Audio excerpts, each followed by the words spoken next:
그러니까 침을 매일 맞게 하느냐 뭐 이런 얘기도 있긴 한데, 그러니까 이게 젊은 사람들하고 나이 드신 분들하고 고령자하고의 이 원상 회복 능력, 복원력이 차이가 있으니까.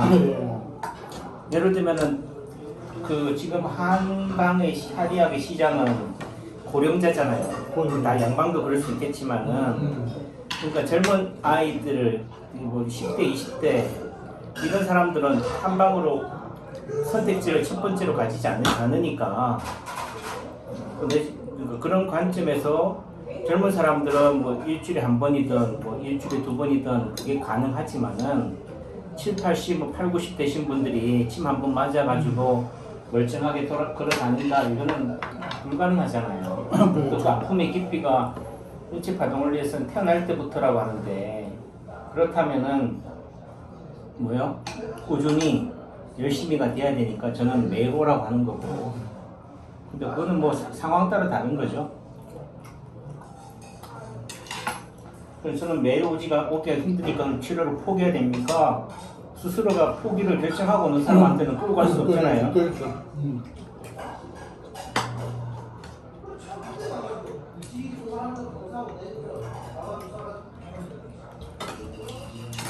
그리고 워낙 또뭐 파동침 자체가 휘지는 침이 아니니까. 예.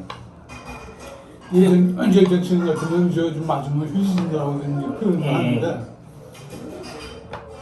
그러니까 이게 우리가 통증에 대한 개념 정립이 잘못되어 있다.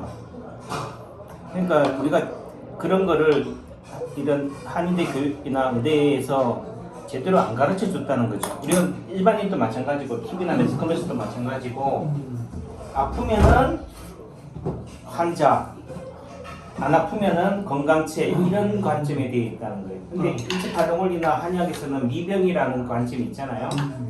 아프지 않아도 건강하지 않다. 어긋난 균형을 이루고 있기 때문에.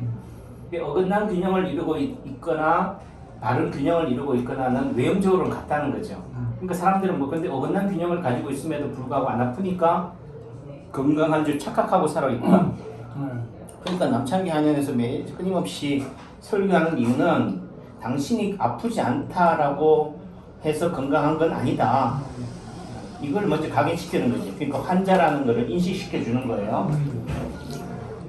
단지 검사상의 이상이 있어야지만이 환자가 아니다. 근데 양방은 뭐예요? 이런 검사에서 이상이 나타나야지만이 이상이 있다라고 얘기하잖아요. 근데 또 그런 검사를 자꾸 만들어내는 의미는 뭐예요? 실제적 증상은 있는데 검사에서 안 나타나니까 병을 만들어내는 거죠. 근데 다른 의미 속에서는 뭐예요? 원래부터 건강하지 않다는 거지. 그러니까 뭐라도 자꾸 막 해서 고기가 올가미 안에 걸리게 만들려고 하는 거잖아요. 그렇죠. 그러니까 파동원리에서는 그 건강하지 않다는 그 기준이 뭐냐? 몸에 나타나는 점이라는 거죠. 상처, 흉터, 습관. 제가 저를 예를 들면은 뭐 어릴 때부터 부모님 볼 때는 주머니에 손 놓고 다니는 거, 한숨 쉬는 거. 또 내지는 아버지 설교할 때 끊임없이 그냥 뭐 수준 내는 거야. 아버지랑 눈이 못 맞추니까 자신감이 없다는 거죠. 내지는 아버지가 또 무슨 말 할까, 무슨 실수할까, 이런 거에 대한 그게 알게 모르게 내 행동을, 내 삶을 위축시켰다는 거죠. 그렇죠. 그러니까 지금 똑같은 모습이죠. 제가 또 이렇게 대외 활동하고 이렇게 되니까 워낙 기가 세니까 이제 내 자식들이 또 뭐예요? 주눅 들어버리는 거죠. 내가 여행을 가면은 집사람 하는 게, 당신은 제발 좀 빠져라. 한 발 뒤로 물러서라. 애들한테 기회를 줘라. 근데 저는 뭐요? 폐가 보이니까 낯선 지역지에 갔을 때 저는 뭐 굳이 내비를 안 봐도 동서남북이 판단이 되니까 내비 찍어서 애들이 막 할 생각에 뭐요? 내 발이 먼저 가버리는 거예요. 그러니까 아이들한테 선택권을 안 주는 거죠. 기다려주지는 못하는 거예요. 그런 것들이 잠재의식 중에 아이들한테도 인성이라든지 그런 성격에 영향을 미치잖아요. 그럼요.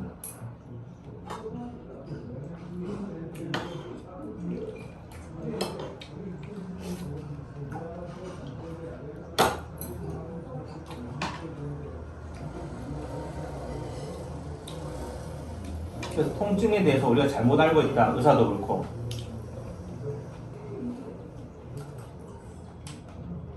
한 잔 말이면 의존하는 거예요. 어떠세요? 아 이제 괜찮아요. 그럼 괜찮은 줄 아니까 뭐요? 아 이제 됐어요. 그렇죠. 다 나았으니까. 다 나은 게 아닌데. 그렇죠. 내지는 침 맞고 나서 휘져요. 아 그러면 침을 잘못 맞아서 침이 세서 그런가 보네요. 좀 쉬었다 맞으세요. 이렇게 얘기한다니까요. 그게 아닌데. 그러니까 어긋난 균형을 이루고 있으니까 아픈 줄 모르니까 그 환자를 바로 잡는 과정 속에서는 뭐 더 아프다는 거예요. 요즘 제가 뭐 나름 전에는 내 몸에 대해서 의식을 안 하게 되니까 그냥 이래나 저래나 죽기는 매한가지다 결론은. 네. 그러니까 뭐 저는 그런 거에 대해서 그냥 이래다 하지만 또 한편으로 유튜브를 통해서 남들이 보여주는 모습 있잖아. 남은 고친다고 하면서 쟤가 또 병신이네. 그런 의미 속에서는 또 본이 돼야 되니까.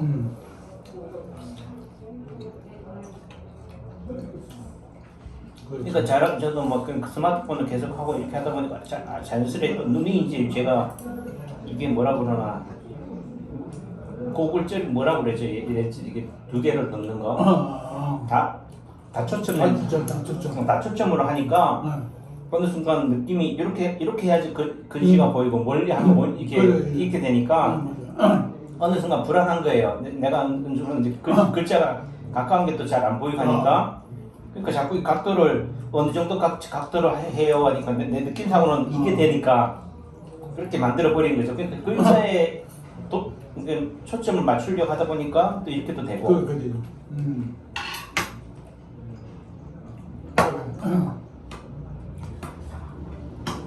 그러니까 이제 자세를 이제 바로 잡으려고 의식을 하다 보니까 이제는 뭐요? 손이 저린 거예요. 예를 들어 예를 자라복을 할 때는 손이 안 저렸는데 예를 들면은 이제는 자세를 반듯하게 하니까 그걸로 인해서 허리가 아프고 목이 아프고 팔 다리가 더 저리는 거예요. 파동원리를 이해하니까 내가 원상으로 회복되는 과정 속에서는 더 아플 수 있다는 걸 이해하니까 이거를 받아들이는데 일반인 입장에서는 받아주겠어요? 그렇죠. 내가 치료하는데 열심히 약도 먹고 치료도 꾸준히 하고 있으면 안 아파야지. 이해하시죠? 이게 잘못돼 있다는 거죠. 그러니까 아프다는 것을 뭐라고 생각한다? 부작용이다라고 생각한다는 거죠. 그래서 진짜 효과 있는 거는 더 아파야 된다. 왜냐면은 이게 우리가 파동이라는 의미 속에서는 예를 들면 이 높은 파가 좋아지는 과정에서 산 정상에서 하산하면 어떻게 돼요? 내리막이 있으면 오르막이 있는 거예요. 또 달리기면 끝과 끝으로가 작용 반작용이에요. 플러스 10이라면 마이너스 10으로 가야 돼. 또 플러스 8, 마이너스 8, 플러스 6, 마이너스 6이라고 한다면은 뭐요? 증상의 기복이 더하다. 몸살이 나야 된다니까요. 그러니까 또 이 달리기하면 백신을 맞은다면은 백신 효과가 있으려면은 부작용이라고 하는 사이드 개념에서 뭐 몸살이 나고 두통이 나고 이런 게 더 있어야 돼요. 근데 그거를 무조건 뭐 잘못됐다 이렇게 보니까 그렇다 하더라도 죽으면 안 되지. 그런 걸 되는데 우리는 뭐 증상이 없어야 된다. 안 아파야지 낫는다라고 자꾸 배워왔고 의사도 그거에 대한 그 통증에 대한 이해를 못하니까 하나가 좋아지면 어떻게 돼요? 당연히 여기가 아픈 거예요. 두 번 1등이 1등이 넘어지면 2등이 1등 하는 거라고요. 파동원리가 순서를 바꾸는 거잖아요. 어깨가 아파서 어깨가 좋아졌다면 이제 허리가 아픈 거예요. 허리가 좋아지면 다시 어떻게 된다? 다시 어깨가 아파야 되는 거죠. 근데 우리는 뭐요? 안 아파야지 난 이렇게 되는 거다. 그래서 치료를 하는 목적에 있어서는 순서를 바꿔야 돼요. 오늘은 어깨, 내일은 허리. 그러니까 환자분한테 오늘 어깨를 치료했으니까 어깨가 좋아지는 대신 또 다른 반대편 어깨가 아프거나 딴 데가 더 아플 수 있습니다. 그 딴 데가 딴 데가 아니다. 원래부터 안 좋았던 자리입니다.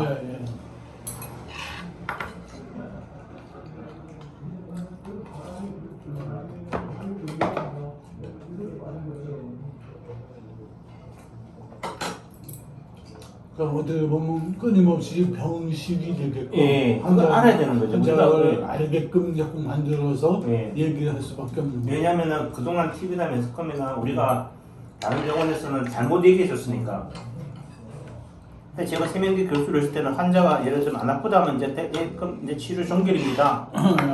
또 아프면 오세요 이렇게 했단 말이에요. 그렇죠. 대개는 네. 하지만 이제는 안 아파도 또 아플 거니까 혈압약, 당뇨약의 개념이 뭐예요? 꾸준히 먹는 거잖아요. 한 번 먹어서 나았으면 안 먹어도 되겠지만 그렇죠. 그런 의미 속에서 보면은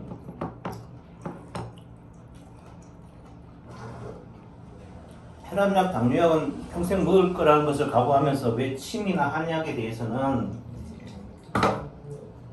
그러냐 이거죠.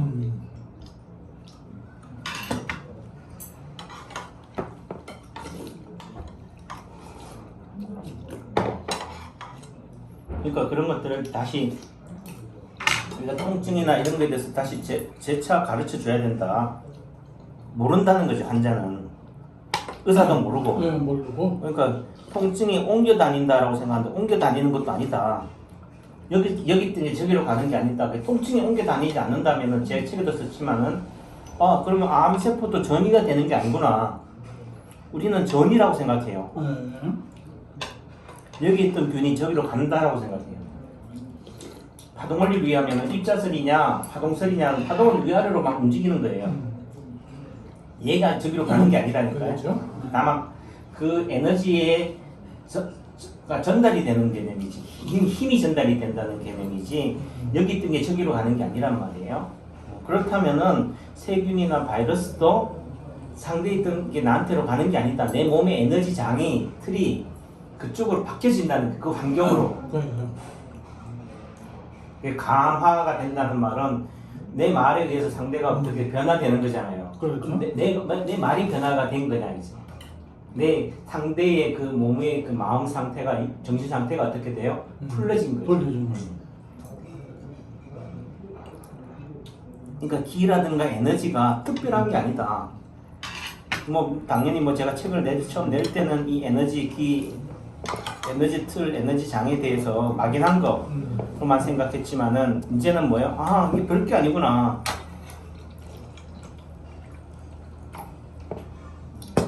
우리가 꽃을 보면은 기쁘고 즐겁고 우리가 예를 들면은 죽은 사체를 보면은 혐오감이 생기고 기분 나쁘고 뱀을 보면 혐오감을 느끼듯이 그 사람이나 그 물질이 가지고 있는 에너지 특성이라는 거예요. 이 음식 보면 괜히 뭔가 이게 먹으면 내 몸에 땡긴다는 게 있잖아요. 어떤 음식을 저는 파프리카를 안 좋아하는데 아무리 줘도 이거는 파프리카에 대한 거는 몸에 좋다 하더라도 저는 싫은 거예요. 오징어는 좋아하니까 오징어는 뭐야? 보기만 해도 그냥 굴속에 노는 거지. 이게 에너지라는 거죠. 그럼 파프리카를 왜 싫어하겠어요? 내 몸의 에너지 장애 관점에서 봤을 때는 저게 들어왔을 때 내 몸에서 소화시키기가 어렵겠구나라는 생각을 또 가지는 거죠. 그렇죠. 그 다음에 또 그런 것도 있어요. 이 만든 사람들의 그런 좀 이렇게 정성스럽지 않은 기운들. 그렇죠. 우리 그래서 불결하거나 이렇게 만들었잖아요. 손이 안 가잖아요. 예. 그러니까 딱 보기만 해도 안다. 이제 먹어봐야 안 해. 느낌상으로 저 음식은 좀 뭔가 상했을 것 같아. 그러니까 상했을 것 같다라는 느낌이 드는 음식을 먹으면 딱 탈이 나잖아요. 그러니까 우리가 안다는 거죠. 그러니까 잠재의식, 무의식. 그러니까 이 잠재의식, 무의식을 우리는 무시하잖아요. 증명되지 않는다는 이유만. 아까도 제가 오전에 온 환자분들 같은 경우는 초진 환자 3명이 동시에 왔잖아요. 그러니까 똑같은 아픔의 원인이라는 거죠. 다 동일하게 어지럼증을 오셨고 그거를 에너지 트리의 관점에서 이해하면 그 시간대는 그런 환자들이 오는구나. 그걸 단순한 우연의 관점으로 보느냐 세상이 다 연결이 되어 있냐 이 관점으로 보느냐의 차이인 거고 저는 그래서 세상을 다 원불교에서 하는 게 인과의 법칙 이치에 맞는 걸 믿어라. 무조건 믿는 게 아니라 그러니까 이 세상의 우주의 생성 원리, 지구의 생성 원리는 대칭이라고 얘기했잖아요. 균형이에요. 또 달리 얘기하면 인과의 법칙이다. 인과응보의 법칙이다. 하나님이 존재하느냐, 천당 극락이 존재하느냐는 그 떠나서 뭐예요? 어떤 잘못을 저질렀다면 그에 대한 응분의 대가가 주어지는 것이 하나님의 법칙이라는 거죠. 예를 들면 잘못한 놈이 천당 가면은 우리 상식적으로 생각할 때 그게 맞다 생각해요?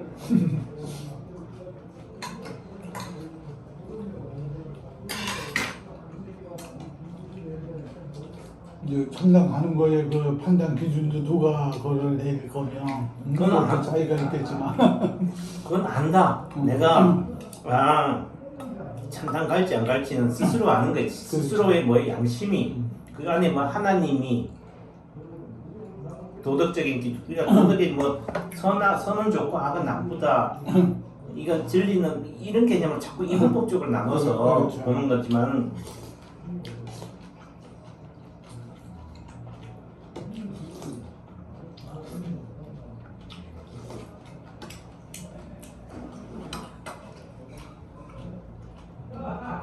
그러니까 하나의 파동이라는 개념이 돌멩이 하나가 연못에 떨어져서 그 파동이 어떻게 돼요?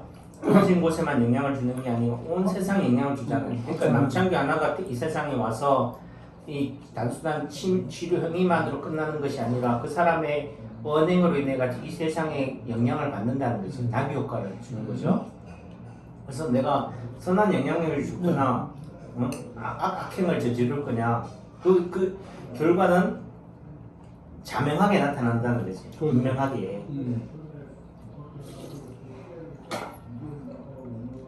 그것이 즉각적으로 나타나는 것은 뭐 비난, 칭찬이겠지만은 그것도 또 어떤 거는 사람을 속일 수 있고 기만할 수 있잖아요. 그렇죠. 하지만은 큰 틀 속에서 보면은 반드시 거기에 대한 응분의 결과가 대가가 주어진다는 거지. 그게 공평한 거잖아요. 그게 세상의 법칙인 거지. 그렇죠. 그게 우주의 법칙인 거고 원인 없는 결과가 없다. 그러니까 하루하루를 어떻게 돼요? 그냥 적당히 대강 얼렁뚱땅 살 수가 살 수가 없는 없는. 네. 근데 자꾸 사람들은 이런 인체 파동 원리의 치료 원리가 대단하다, 또 특별하다 이러니까 뭔가 특별한 걸로 맞죠. 특별하다는 건 로또예요. 근데 사람 어느 순간 로또를 바래. 원장님, 내가 이거 암인데, 암 말기인데 파동 원리로 고칠 수 있습니까? 로또는 어쩌다가 있는 거잖아요. 그거는 인과의 법칙이 안 맞는 거예요. 그렇죠. 그건 못 고치는 거예요. 그게 아니라는 거예요. 어떤 사람들은 완전히 다 마음을 비우고 내려놓고 그냥 뭐요? 진짜 죽으면 죽으리라 할 때는 희망이 있는 거지. 근데 그런 마음 속에서는 뭐요? 어떻든 한 방에 많이 하려고 하는 도박사의 심리가 있으니까 당연히 안 되죠. 우리 몸이 왜 아프고 왜 죽느냐? 한 방에 그 도박, 로또 이게 오작동이잖아요. 그 마음의 출발은 뭐다? 인간은 뭐 선악설, 우리가 뭐 성선설, 선악설을 가지고 본다면 선악설에 가깝죠. 출발이 잘못되어 있다. 우리 마음의 본성이 악하다.